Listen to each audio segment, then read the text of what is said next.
అబ్దుల్లాపూర్ మెట్ check dam లో గల్లంతైన యువకుడి ఆచూకీ ఇంతవరకు దొరకలేదు. దీంతో అతని కుటుంబ సభ్యులు కన్నీరు మున్నీరుగా విలపిస్తున్నారు. నిన్నటి నుంచి యువకుడి కోసం డిఆర్ఎఫ్, ఎస్డీఆర్ఎఫ్ బృందాలు కాలిస్తున్నాయి. తమ కొడుకును వెంటనే వెతికి తమకు అప్పచెప్పాలని వేడుకుంటున్నారు. మరిన్ని వివరాలని మా ప్రతినిధి అనిల్ అందిస్తారు. చెక్ డ్యామ్ వద్ద మిస్ అయిన సాయి తేజ్ సంబంధించిన ఫాదర్ మనతో పాటు ఉన్నారు. ఆ ఫాదర్ తోటి మాట్లాడదాం. సార్, మీకు ఎప్పుడు సమాచారం అందింది? అసలు ఈ ఇన్సిడెంట్ కి సంబంధించి ఎప్పుడు మిస్ అయ్యాడని తెలిసింది? 4 to 5 మధ్యలో నాకు ఫోన్ ద్వారా తెలిసింది. ఫోన్ ద్వారా తెలిసింది నాకు. ఏమంటే అంకుల్ సాయి తేజ్ ఇట్లా పడిపోయినాడు వాటర్లో. అంటే ఎక్కడ వెళ్ళినారంటే ఇట్లా వాటర్లో పడిపోయినాడు, వాటర్ ఫాల్స్లో. అంటే ఎక్కడ అంటే స్విమ్మింగ్ పూల్. అదే బాబు చెప్పడానికి వస్తే వాడు కూడా సరిగా స్విమ్మింగ్ పూల్ అంటే మళ్ళీ అక్కడ ఏం చేసాం, మళ్ళీ అంతా అక్కడ ఉంటారు కదా సెక్యూరిటీ వాళ్ళు కదా. అంటే లేదు అంకుల్, ఇక్కడ వాటర్ ఫాల్స్లో అలా సెల్ఫీ దిగితే పడిపోయి అందులోనే మునిగినట్టు కనబడతలేడు, వాడు ఇరికిపోయాడు. మేమందరం ఇక్కడ వాడు పట్టుకోవడానికి ట్రై చేసామని అన్నాడు, కానీ అది ఎంతవరకు వాస్తవం తెలియదు. మరి ఎక్కడ లొకేషన్ పెట్ట అంటే 10-20 నిమిషాల దాకా లొకేషన్ పెట్టలేదు. అంటే తర్వాత వాళ్ళు మరి ఎవరికైనా చెప్పినారా, ఎవరికైనా గజయితే ఎవరో ఉంటారు కదా.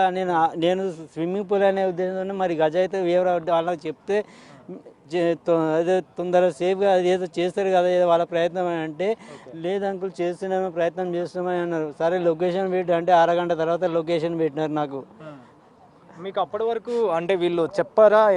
మీ కొడుకు కావచ్చు సాయి తేజ ఇట్లా వెళ్తున్నాను, నేను బయటకు వెళ్తున్నాను నేను చెప్పడం జరిగిందా? చివరిగా ఎప్పుడు మాట్లాడారు? మాకు మేము డ్యూటీకి వెళ్ళినాము. మా మిస్సెస్ ఆమె వేరే డ్యూటీ, నాది వేరే డ్యూటీ. మేము డ్యూటీకి వెళ్ళాము. ఇంకో వాడు మూలకారకుడు ఏం సాయిరామ్ అని ఉన్నాడు. వాడు పిల్లల్ని ఎప్పుడు ఫోన్ చేసి పిలిపిస్తాడు, ఎప్పుడు ఫోన్ చేసి పిలిపిస్తాడు. వాడు మూలకారకుడు వాడే.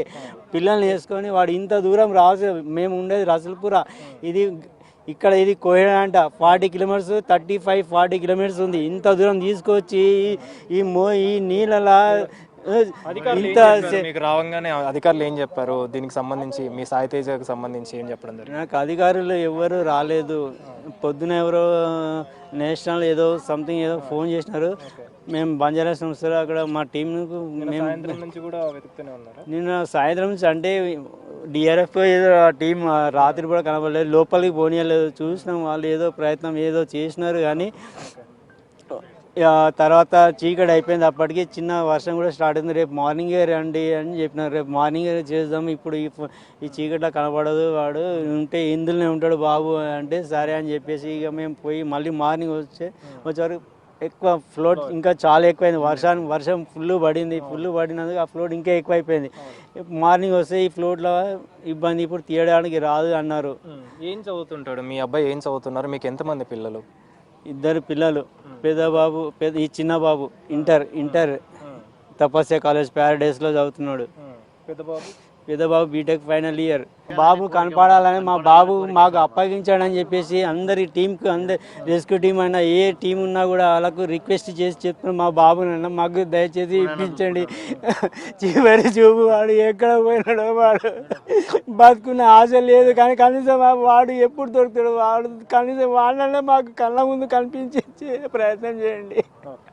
మా భార్యని అంటే వాళ్ళ అమ్మని తీసుకెళ్తున్న సమయంలో నాతో మాట్లాడడం జరిగింది. సో అధికారులు ఇప్పటికైనా దృష్టి సారించి అంటే సహాయక చర్యలు అనేవి ముమ్మరం చేసి అతన్ని పట్టుకునేలాగా, అతన్ని గాలింపు చర్యలు చేపట్టేలాగా చూడాలని చెప్పేసి, వెతికి తీయాలని చెప్పేసి అయితే వాళ్ళ ఫాదర్ కోరుతున్న పరిస్థితి. కెమెరా పర్సన్ వేణుతో కలిసి అనిల్, బిగ్ టీవీ, అబ్దుల్లాపూర్ మెట్ నుంచి.